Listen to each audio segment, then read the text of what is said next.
Hi friends, ಎಲ್ಲರೂ ಹೇಗಿದ್ದೀರಾ? ನಾನು ತುಂಬ ಚೆನ್ನಾಗಿದ್ದೀನಿ. ನೀವೆಲ್ಲರೂ ಚೆನ್ನಾಗಿದ್ದೀರಾ ಅಂತ ನನಗೆ ಕಮೆಂಟ್ ಮಾಡಿ. ಇನ್ನು ಯಾರೆಲ್ಲ ನನ್ನ ವೀಡಿಯೋನ ನೋಡ್ತಾ ಇದ್ದೀರಾ ಅವರೆಲ್ಲ ಲೈಕ್ ಮಾಡಿ, ಪ್ಲೀಸ್ ಸಬ್ಸ್ಕ್ರೈಬ್ ಮಾಡಿ. ಎಲ್ಲರೂ ನೋಡ್ತಾ ಇದ್ದೀರಾ ಬಟ್ ಲೈಕ್ ಮಾಡ್ತಾ ಇಲ್ಲ, ಸಬ್ಸ್ಕ್ರೈಬ್ ಮಾಡ್ತಾ ಇಲ್ಲ. ಪ್ಲೀಸ್ ಎಲ್ಲರೂ ಸಬ್ಸ್ಕ್ರೈಬ್ ಮಾಡಿರಿ. ಬೆಳಗ್ಗೆ ಎದ್ರೆ ಸಾಕು ಮಕ್ಕಳಿಗೆ ಏನು ಲಂಚ್ ಬಾಕ್ಸ್ ಕಟ್ಟಬೇಕು ಅಂತ ನಮಗೆಲ್ಲ ಹಡವಿಡಿ ಇರ್ತದಲ್ವ, ಅದ್ರ ಸಲುವಾಗಿ ಇವತ್ತು ಎಗ್ ರೈಸ್ ಮಾಡ್ತಾ ಇದ್ದೀನಿ. ಹಾಗೆ ನಿಮ್ಮ ಕೂಡ ಶೇರ್ ಮಾಡ್ಕೋಬೇಕಂತ ವೀಡಿಯೋನು ಕೂಡ ಮಾಡ್ತಾ ಇದ್ದೀನಿ. ಇವತ್ತು ತುಂಬ ಸಿಂಪಲ್ ಆಗಿ, ಟೇಸ್ಟಿಯಾಗಿ ಮತ್ತು ಕಲರ್ಫುಲ್ ಆಗಿ ಎಗ್ ರೈಸ್ ಹೆಂಗೆ ಮಾಡೋದಂತ ಹೇಳ್ತೀನಿ. ಒಂದೆರಡು ಗ್ಲಾಸ್ ಅಷ್ಟು ಅಕ್ಕಿನ ತಗೊಂಡು ಅದನ್ನು ಚೆನ್ನಾಗಿ ಒಂದು 3 ಸರ್ತಿ ಚೆನ್ನಾಗಿ ತೊಳ್ಕೊಂಡಿದ್ದಾದ್ಮೇಲೆ ಒಂದು 3 ಗ್ಲಾಸ್ ಅಷ್ಟು ನೀರನ್ನು ಹಾಕಿ ಸ್ಟವನ್ನು ಆನ್ ಮಾಡಿಕೊಂಡು ಸ್ಟವ್ ಮೇಲೆ ತೊಳೆದಿಟ್ಕೊಂಡಿರೋ ಅಕ್ಕಿನ ಇಟ್ಕೋಬೇಕು. ಇನ್ನು ರುಚಿಗೆ ತಕ್ಕಷ್ಟು ಉಪ್ಪನ್ನು ಹಾಕ್ಕೊಳ್ಬೇಕು. ಎಗ್ ರೈಸ್ ಅಂದ್ರೆ ಬರೀ ಎಗ್ಗನ್ನು ಹಾಕಿ ಮಾಡಿದ್ರೆ ಆಗಲ್ಲ, ಬಟ್ ಅದಕ್ಕೆ ಕಲರ್ಫುಲ್ ಆಗಿ ಇನ್ನು ಟೇಸ್ಟಿಯಾಗಿ ಮಾಡಬೇಕಂದ್ರೆ ಎಲ್ಲ ತರಕಾರಿಗಳನ್ನು ಹಾಕಬೇಕಾಯ್ತದ.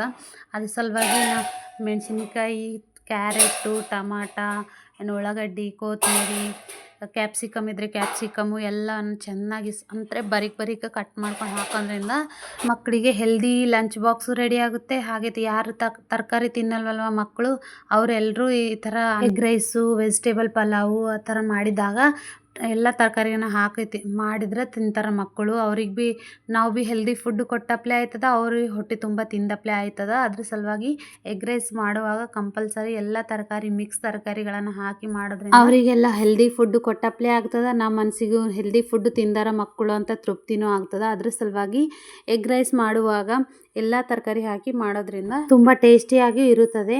ಅದಕ್ಕೋಸ್ಕರ ನಾನು ಇಲ್ಲಿ ಒಂದು ಟಮಾಟ, ಒಂದು ಉಳ್ಳಾಗಡ್ಡಿ, 2 ಕ್ಯಾರೆಟು, 2 ಹಸಿಮೆಣಸಿನ್ಕಾಯಿ, ಯಾಕಂದ್ರೆ ಮಕ್ಕಳು ತಿಂತಾರಲ್ವ ಅದ್ರ ಸಲುವಾಗಿ. ನಿಮ್ಮ ಮಕ್ಕಳು ಖಾರ ತಿಂದರೆ ಖಾರ ಹಾಕೋಬೋದು, ಇಲ್ಲಾಂದರೆ ಖಾರ ಹಾಕಬಾರ್ದು ಮೆಣಸಿನ್ಕಾಯಿ. ಇನ್ನು ಕ್ಯಾಪ್ಸಿಕಮ್ ನಮ್ಮ ಮನೇಲಿ ಇದ್ವು ಅಂತ ನಾನು ಒಂದು ಅರ್ಧ ಹಾಕ್ತಾಯಿದ್ದೀನಿ. ನನ್ನ ಮಕ್ಕಳು ತಿನ್ನಲ್ಲ, ಆದರೂ ಅವ್ರಿಗೆ ತಿನ್ನೋದು ರೂಢಿ ಮಾಡಬೇಕಂತ ಒಂದು ಅರ್ಧ ಕ್ಯಾಪ್ಸಿಕಮನ್ನು ಹಾಕ್ಲತ್ತೀನಿ.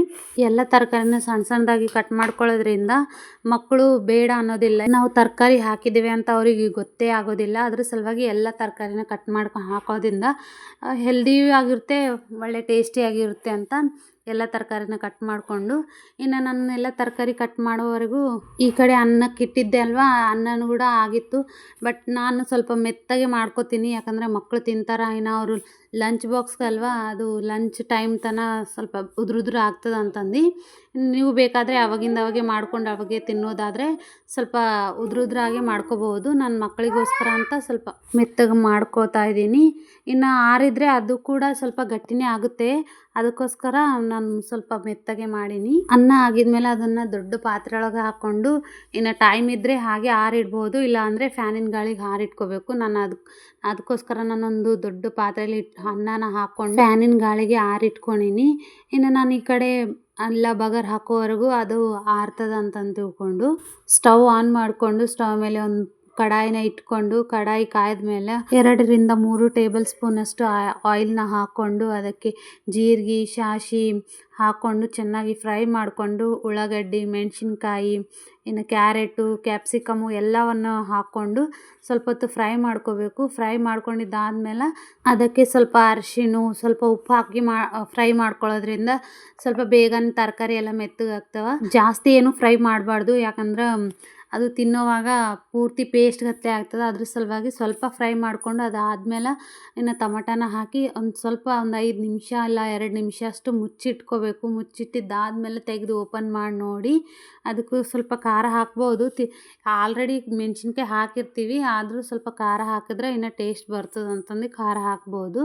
ಇನ್ನು ಸ್ವಲ್ಪ ಖಾರ ಎಲ್ಲ ಎಣ್ಣೆ ಕೂಡ ಮಿಕ್ಸ್ ಆಗಿದ್ಮೇಲೆ ಅದಕ್ಕೊಂದು ನಿಮ್ಗೆ ಎಷ್ಟು ಬೇಕೋ ಅಷ್ಟು ಎಗ್ಗನ್ನು ಹಾಕ್ಬೋದು. ನಾನು ಒಂದು 3 ಎಗ್ಗಿಂತ ಮಾಡ್ಲತ್ತೀನಿ. ಆ 3 ಎಗ್ನ ತೊಗೊಂಡು ಒಂದೊಂದಾಗಿ ಒಡ್ಕೊಂಡು ಇನ್ನು ಬಾಣಲಿ ಒಳಗೆ ಹಾಕೊಳತ್ತೀನಿ. ಡೈರೆಕ್ಟು ಹಾಕೋತೀನಿ ನಾನು ಯಾವಾಗಲೂ. ಕೆಲವೊಬ್ರು ಏನೋ ಸಪ್ರೇಟಾಗಿ ಒಂದು ಬಟ್ಲಾಗ ತೊಗೊಂಡು ಅದನ್ನು ಮಿಕ್ಸ್ ಮಾಡಿಕೊಂಡು ಹಾಕೋತಾರ. ಎಗ್ನ ಒಡ್ಕೊಂಡು ಹಾಕೊಂಡಿದ್ದಾದ್ಮೇಲೆ ಇನ್ನು ಮಿಕ್ಸ್ ಮಾಡೋದೇನು ಬೇಕಾಗಿಲ್ಲ, ಡೈರೆಕ್ಟ್ ಹಾಗೆ ಒಂದು 5 ನಿಮಿಷ ಅಷ್ಟು ಮುಚ್ಚಳನ ಮುಚ್ಚಿಟ್ಕೋಬೇಕು. ಒಂದು 5 ನಿಮಿಷ ಆಗಿದ್ಮೇಲೆ ಮುಚ್ಚಳನ ತೆಗೆದುಕೊಂಡು ನೋಡ್ಬೋದು ಯಾವ ಥರ ಎಗ್ಗು ಫ್ರೈ ಆಗಿದೆ ಅಂತ. ಇನ್ನು ಸ್ವಲ್ಪ ಹೊತ್ತು ಕಲಿಸ್ಕೋಬೇಕು, ಎಲ್ಲ ಪೀಸಾಗಿ ಮಾಡ್ಕೋಬೇಕು, ಇಲ್ಲಾಂದರೆ ಉಂಡೆ ಥರ ಇರುತ್ತೆ ಅಲ್ವಾ, ಅದ್ರ ಸಲುವಾಗಿ ಪೀಸಾಗಿ ಮಾಡಿಕೊಂಡು ಚೆನ್ನಾಗಿ ಕಲಿಸ್ಕೋಬೇಕು.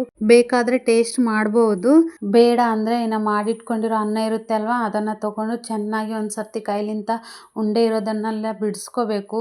ಗಾಳಿಗೆ ಇಟ್ಟಿರ್ತೀವಲ್ವ ಅದನ್ನೆಲ್ಲ ಉಂಡೆ ಉಂಡೆ ಆಗಿರ್ತದೆ, ಅದನ್ನೆಲ್ಲ ಬಿಡಿಸ್ಕೊಂಡು ಸ್ಟವ್ನ ಮೀಡಿಯಮಲ್ಲಿ ಇಟ್ಕೊಂಡು ಇನ್ನು ಚೆನ್ನಾಗಿ ಸ್ಪೂನ್ ತೊಗೊಂಡು ಚೆನ್ನಾಗಿ ಮಿಕ್ಸ್ ಮಾಡ್ಕೊಳ್ಬೇಕು.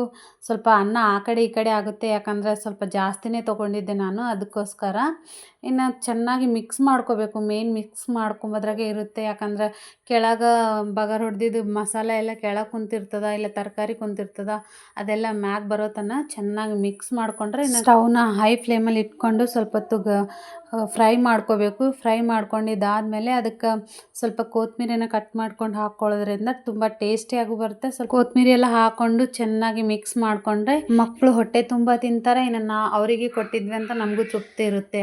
ತುಂಬ ಸುಲಭವಾಗಿ ಟೇಸ್ಟಿಯಾಗಿ egg fried rice ready to serve. ಇನ್ನು ನನ್ನ ಈ ಎಗ್ ಫ್ರೈಡ್ ರೈಸ್ ರೆಸಿಪಿ ನಿಮಗೆಲ್ಲ ಇಷ್ಟವಾದರೆ ಲೈಕ್ ಮಾಡಿ, ಶೇರ್ ಮಾಡಿ, ಸಬ್ಸ್ಕ್ರೈಬ್ ಮಾಡಿ, ಬೆಲ್ ಐಕನ್ನ ಕ್ಲಿಕ್ ಮಾಡಿರಿ. ನಾನು ಮಾಡೋ ಎಲ್ಲ ವೀಡಿಯೋಗಳು ನಿಮ್ಮ ಫೋನ್ನ ನೋಟಿಫಿಕೇಷನ್ಗೆ ಬರುತ್ತೆ. Thank you all.